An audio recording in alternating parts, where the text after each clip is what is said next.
ku samu manyan rahotanni bisa jarida News TV. Salamu alaikum mai sauraro, barkanmu da ƙara saduwa a cikin wani tattawa mai albarka, inda a yau za mu fara ga salati ga Ubangiji da kuma taya addu'a ga waɗanda muka rasa a cikin rayuwarmu, musamman manya-manyan rashe-rashe waɗanda ba za a maye gurbinsu ba, sai dai mutum ya fatan Allah ba shi albarkacinsu. Musamman ma babban rashin da muka samu a ranar Alhamis, wanda ya daidai da 27 ga watan Nuwamba shekara ta 2025. Babban rashin da muka samu wato babban rashin Malam Sheikh Dahiru Usman Bauchi da ke garin Bauchi.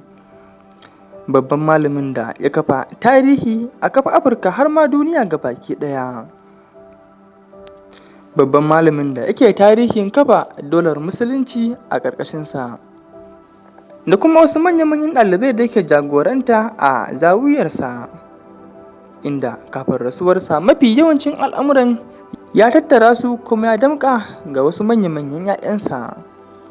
Amma duk da haka malamin ya zama madubi ga wasu al'umma da dama, musamman duk wanda yake cikin addinin musulunci.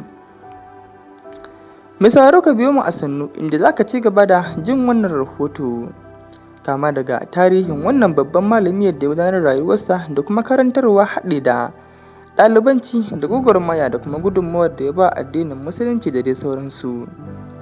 Mai sauraro, ka biyo mu a sannu, kuma idan har kai bako ne a wannan tashar tamu mai albarka, ka dangwala mana subscribe haɗe da ƙararrawar sanarwa domin kasance tare da mu a koda yaushe da zarar mun saki manyan rahotanninmu.